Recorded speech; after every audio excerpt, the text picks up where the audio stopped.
Ron. Yes. What brought you into JT? Yeah.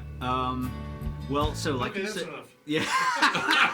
When I was 6 years old. I was 9 years old.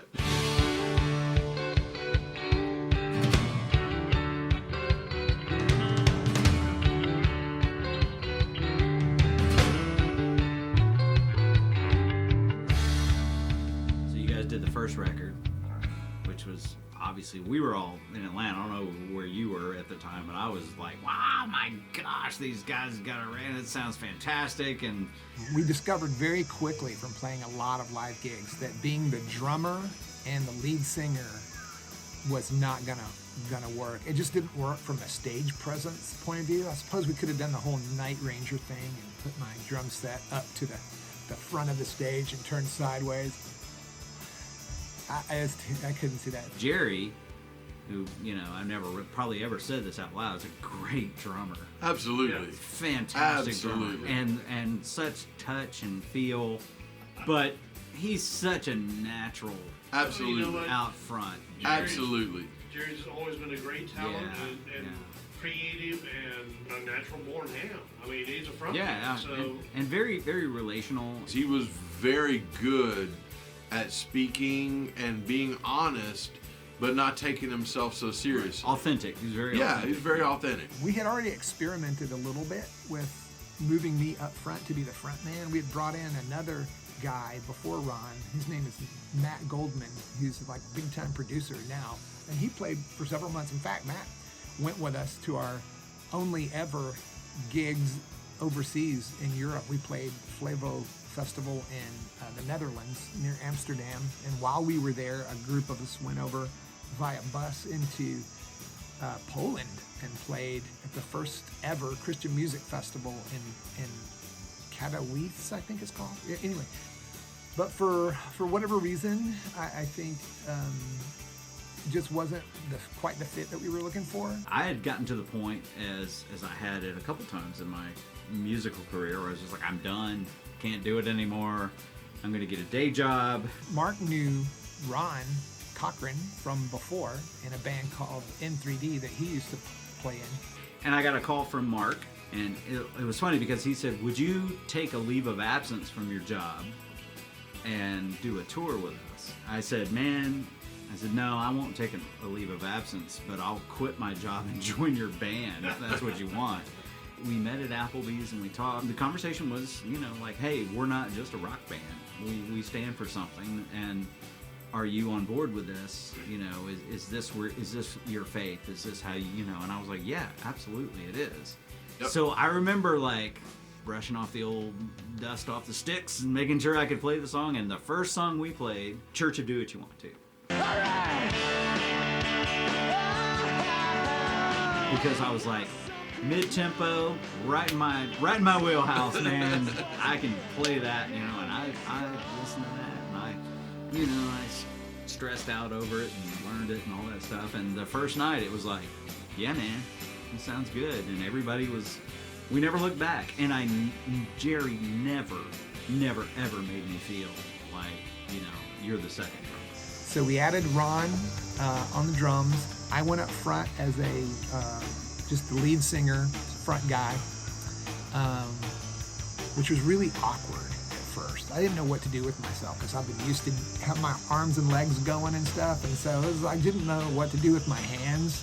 So for the first several gigs, it was really, really awkward, but after a while, it began to be pretty natural.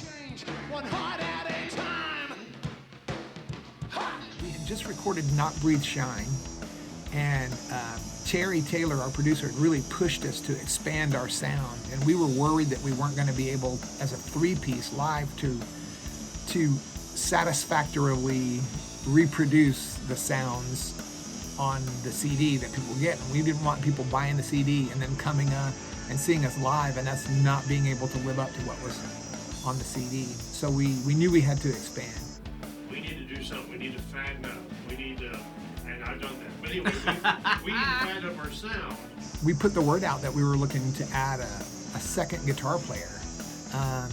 Now, in the frat band that we used to play in before, It was called Transit. We used to rehearse in the guitar player's basement. There were some local neighborhood kids that used to come over. They were high school, middle school kids maybe, and listen to us rehearse. And then they would go home and learn the songs and stuff. And one of them was this kid named Keith Johnston. And I don't exactly, you'll have to tell the story of how all that came about. Well, when I was 6 years old, I started out playing a washboard. Super bubblegum. I love it. And I collected all those little comic strips from all the bubble. Hey man, you're wasting time. He was doing his Jacob's Trouble trading cards. Exactly. He was 9. Wacky packages. I remember I was working part-time at a local record store, and Keith Johnston came running in one day, and he said, I heard Jacob's Trouble was looking for another guitar player. If you haven't found somebody, I would love to audition. You were pretty prolific. Even then, you were I stuff. Yeah. I love writing, and I love recording, and 4-track had come out, and I was burning tape. And, I knew these, several of these guys, and so it's like, man, I'd be honored to play. And so, they gave me a bunch of songs. Of course, I had most of them already. Right, yeah. Because I was a fan, from the beginning, I was a fan. But, the first day practicing, with you guys, it was like nerve-wracking. Mm-hmm. That's not fun. That's scary, yeah. That whole lead. Do you remember the first song that you rehearsed with the band? If I had to guess, I would have said it was Wind and Wave. Probably. Because, out of everything. What a great song. It is. I still, Wind and Wave was always one of my favorites. I never got tired of that song. It was always awesome to play and perform. Everything about it is awesome. It is, man. So things went well and everything went good, and it's like, all right, well, we got a show, and it was like a week or two. We got a show, so let's, can you do that? I'm like, sure. We brought Keith in, and it just worked, man. And this new 5-piece version just really clicked.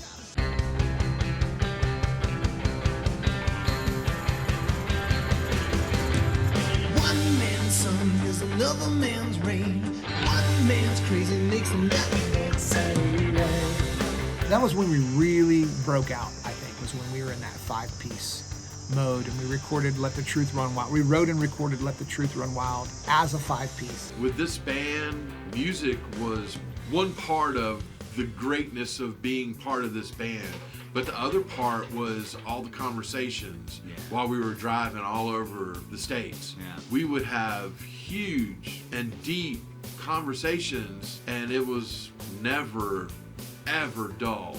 Right. Ever. Right. It was a really special experience, and I will always cherish it. Always. Beautiful. Being able to do something with a meaning and with a group of people that you love, there's nothing better. There's nothing better.